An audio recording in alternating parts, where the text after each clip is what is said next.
Keçe түнү мен Хочиминге учуп келдим. Атайын аэропорттун жанында мейманканада жаттым. Эртең мен Начанг деген шаарга учушум керек да. Эртең менен 2,5 саат калганда аэропортко барып Начангга самолет издеп атсам, рейсти таппайм. Эмне болду, отмена болду, же Вьетнамча башка жазылыбы деп издеп атсам, анын бирөөдөн сурадым да, кана рейс меники жокко, Vietnam Airlines айтат, сен вообще башка терминалга барышың керек дейт. Терминал бул 1, сен 3кө барышың керек дейт. Кантип барам десем, таксиге отур дейт. Жөн эле баса тургандай жер эмес экен да. Кээде терминалдар бири-биринин жанында го. А бул вообще башка жерде экен да. Анан таксиге отуруп 300 дейт. Мен да түшүнгөн жокмун 300 канча экенчи, 300 миңби, 300бү же. Анан макул, мага жетиш керек, главное рейске кечикпейин деп отурдум.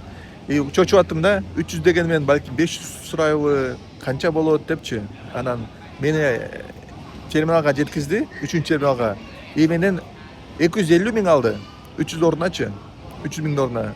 Ошондо биякта эки нерсе мени аябай таң калтырды. Биринчиден, аябай ыраазымын, таксист мени алдаган жок. Экинчиден, аябай ыраазымын, мен биз сүйлөшкөн суммадан да азыраак акча алды, 250 миңчи. Чоң рахмат аябай Вьетнамга. Обычно көп мамлекеттерде эң алдамчы бул аэропорт таксисттер да. Дароо эле көңүлү түшүрөт мамлекеткечи. А Вьетнамда тескерисинче аябай мага жагымдуу болду. Чоң рахмат Вьетнам.